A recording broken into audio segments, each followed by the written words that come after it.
that almost 2 years of me waiting to be baptized, like a lot, like yes, it was hard, but I wouldn't take it back.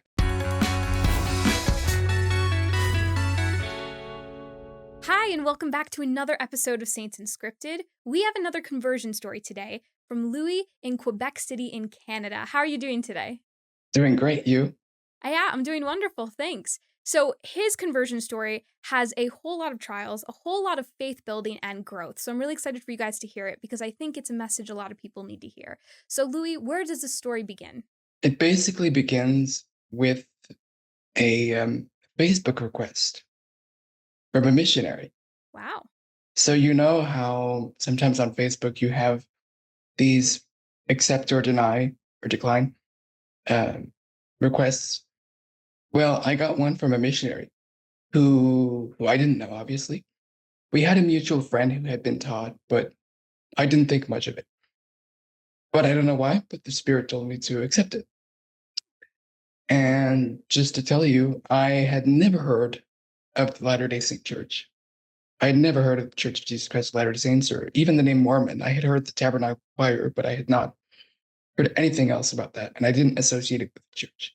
And so he friended me, and then we started chatting. And then he's like, want to come to church? And he messaged me probably on the Friday. And then I remember the Sunday was a big snowstorm, but I still went. And yeah, and I felt something really special that day. And I felt the Spirit very, very strong. And yeah, it was really, really, really special. I also went to an institute class shortly thereafter, where I was able to meet some of the YSA members there.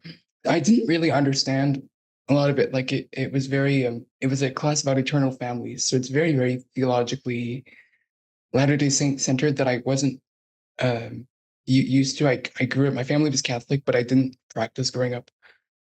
So so yeah. So it was kind of new material for me. But I remember driving off with my father from the church, and I remember hearing a voice in my head going, "Get back to that place." Like it was very, very suspicious and very counterintuitive to things that I had seen in the past. But um, I just liked it, so I Wow. continued. That's beautiful how you were able to feel the spirit from the very get go, like from the minute you got that friend request. Were you aware at the time that you were feeling the spirit, or did you just know you felt drawn to it, that you felt good about it? Well, I think I felt good about it because I sometimes I even still ask the question like, why the heck did I come to church? I didn't go to church growing up. Like, why? And I think that I was probably at a point in my life I was in second year of pre-university in college, and I was kind of lost, and it was like the ending of COVID, so I was kind of lost, and I with time I figured out that I needed something to give me more, to give me something, Mm. and that something was the church. It was my Savior Jesus Christ, and the gospel, the everlasting gospel of Jesus Christ. So, as you started going to church and as you started attending institute classes and meeting with the missionaries, what was the journey like from that first meeting with them and your first time going to church all the way through to baptism? What happened? What guided you there? So to tell the truth, it was it took 22 months, so almost Okay. 2 years. Yeah. Wow. So yeah, so I had troubles with my family. Unfortunately, they didn't um, accept me going to church and attending institute and social activities with the church. So it was very, very difficult. But I continued um, I continued on um, very steadfastly and through the trials because I knew that it was what I had to do, even though my family weren't weren't really okay with it. Um, Right. and I went through some very, very personal stuff with them, um, things that I kind of regret doing, but I think that it grew my faith to overcome some. greater challenges later in my faith journey. And so I met the church in January of 2022. And I was baptized in September of last year, so 2023. It's not 2020, 22 months. It's a little less. It was just a beautiful journey. And I think that I grew so much. And people ask me, they're like, did you find it hard to like wait for that long? And yes, tell the truth, like some Sundays when I couldn't go because my family would not let me go, Mm, I cried. mm, It was very hard. And I would find these sacrament meetings from Utah to watch on YouTube, whatever, mm. and with people that I had no clue about. And I would Right. watch that.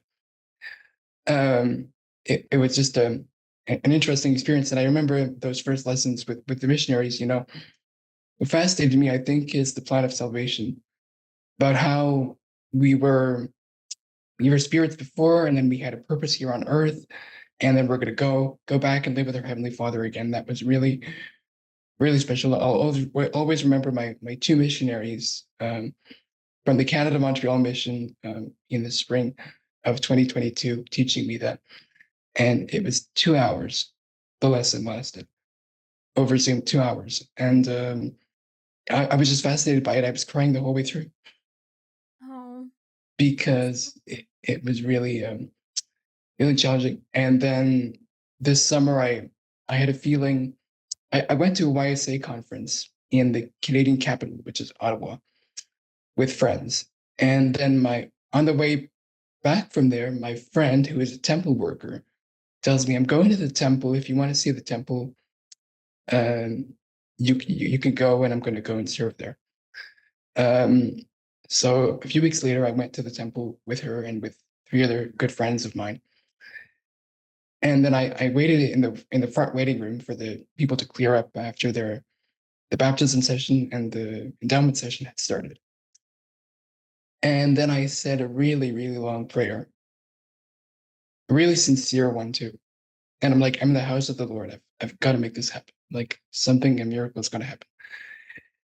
And Heavenly Father said something like, you know exactly what you need to do in order to be baptized.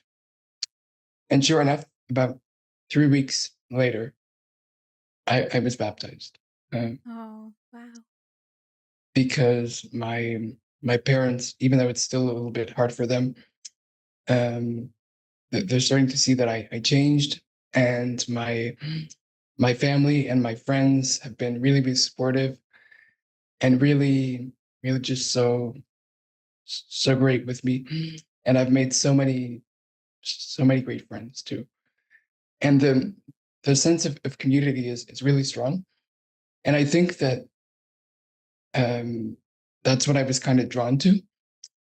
But I would say that it's really important, and it allows you to grow yourself into, and it allows you to develop more charity for Mm-hmm. yourself and for others too, Mm-hmm. because you've got all these people on Sunday that have very very different opinions and come from very very different backgrounds, and I think that um, all of this journey allowed me to grow myself, and to be honest, like that almost 2 years of me waiting to be baptized, like a lot, like yes, it was hard, but I wouldn't take it back because I grew so much in faith and I grew so much in trust in myself and trust in God, which is the most um, important thing I would say. And it's the hardest thing to trust God. I teach Sunday school now, and I always finish with that type of little invitation to kind of trust God in one way or another. Um, and uh, that's kind of my invitation. It's the hardest thing to do, but I have to say one thing. One thing that really helped me. I remember one of my first missionaries. Shout out to Elder Freestone if you're watching. He showed me your channel. He said you would like this channel. It's Latter Day Saint channel, whatever. And I started binge watching all of your conversion stories, and that really kept me going because because I was inspired by the faith of these people and also the different backgrounds of all of these different people. Like and it begs the question like, why did you? And I think that the Spirit called me to to become a member of the church, because he knew that it was my place and that it was where I needed to be in this place and time. And yeah, I found Jesus Christ. I found the missionaries, but I found Christ, and I found a faith-based community that I love and that is kind and nice. And I work with missionaries a lot, and I try to make others feel that love, and try to help them become closer to Jesus Christ, because coming unto Christ, I have many definitions to give, but it's a gift. It's the greatest gift that you can give yourself. A lot of people say, "Do you have advice for new converts?" And I would just say, keep the faith, um, pray a lot, and don't hesitate to cry on your knees if ever you need it. It's really beneficial, and it can help you. It's the best. But I promise, if you have faith, even if you have trials with your family, I totally understand. With your friends, I lost a lot of friends joining the church, unfortunately, but I made new ones. And if you keep the faith, and you keep to what is true and what you know to be true, like, things will eventually come around, and things will go in your favor if you pray constantly, and if you, and this is going to sound kind of weird, but if you stand in holy places, things will align. Hmm. Living in faith is the greatest gift that I could have given myself. And yes, it's not always easy. Membership in the Church of Jesus Christ of Latter-day Saints is not easy. Right. It's not. But it gives you a peace in adversity like none other, Mm-hmm. because you always know that no matter what, it's always going to be okay. It's always going to be okay. Because if I didn't know that for myself, I wouldn't have trucked on for 2 years waiting to be baptized.